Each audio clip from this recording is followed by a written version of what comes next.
Why do we continue to neglect our... That accident was inevitable. It was. It was just a matter of time. So just replacing that vessel doesn't replace dignity for these people. When are we going to start treating those indigenous people, those Amerindian people, like they too are Guyanese?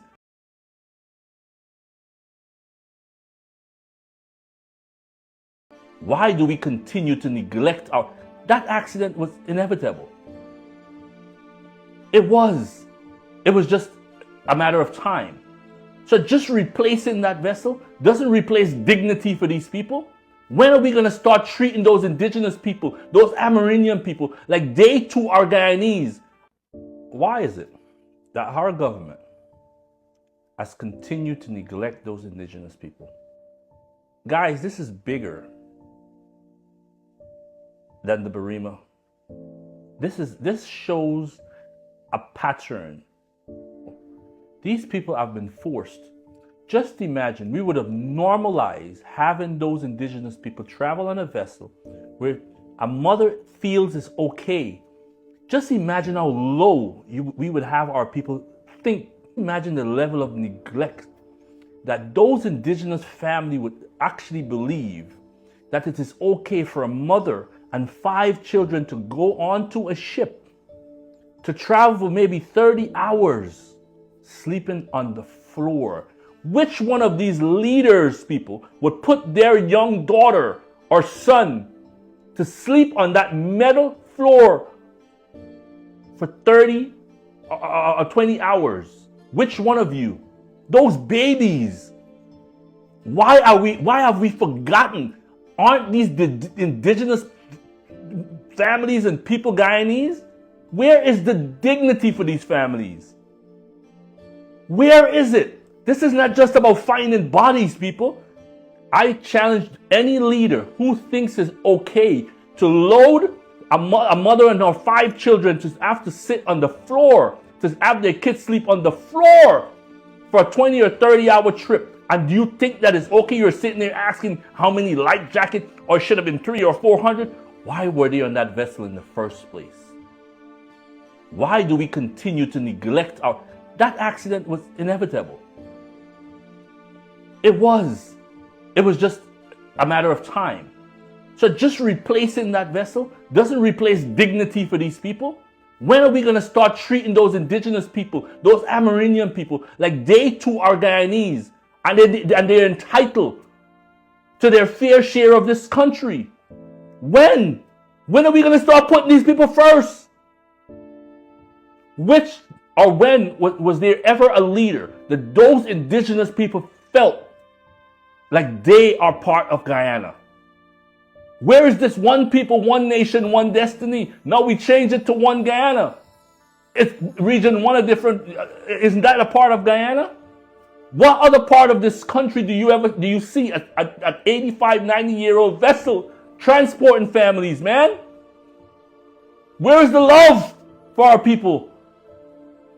All of these arguments, minister trying to move, trying to protect themselves. Again, people, this video is to ask, aren't the indigenous people part of Guyana? President Ali, you need to act.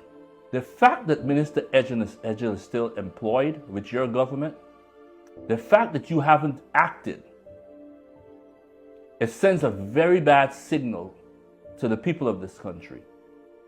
If a minister that you would have hired to make a part of your government and your ministry would have failed in the manner this minister failed, he should not even be waiting for you to act. He himself should have done the honorable thing. We can get back to the investigation exactly where things went wrong and correct it. But to have that minister still presents himself, still smirks, still sit there and act like this too shall pass, falls directly at your feet, Mr. President. You need to act. If you expect to restore any level of dignity as a leader in this country, the time to act is now. Those families are neglected by your government.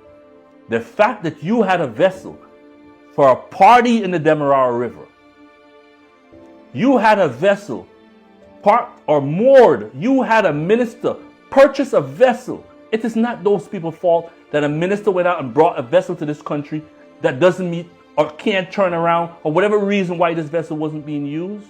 Then give them subsidy every month so they can fly. Because putting them on that boat was putting their life at risk. To date, I would guarantee anyone in this country that vessel had one certificate. Because I don't believe any surveyor would risk their license to license that vessel that was transporting those families. Understand how bad the indigenous people have been treated, to the point where normal became 300, as the minister said, people were packed on a ferry alongside fuel, bags of cement, alcohol, boxes that's not even secure, a vessel that the turbo is not working that could have been corrected at that same terminal. You don't need to go to dry dock to change a turbo. You could have changed it right there. But that shows how you feel about those indigenous families. When are we going to start governing this country for every Guyanese? This is not about politics.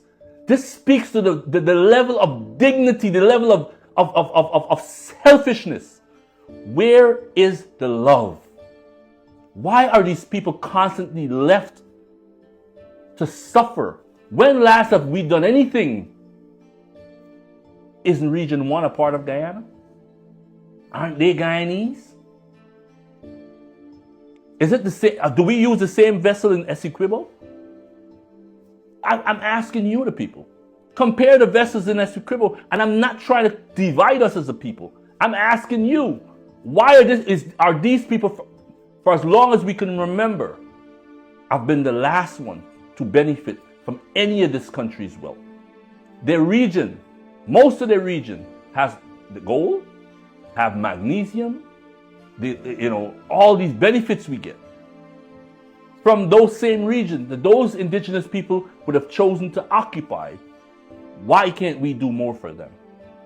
Why? Again, this is not just about having a minister leave.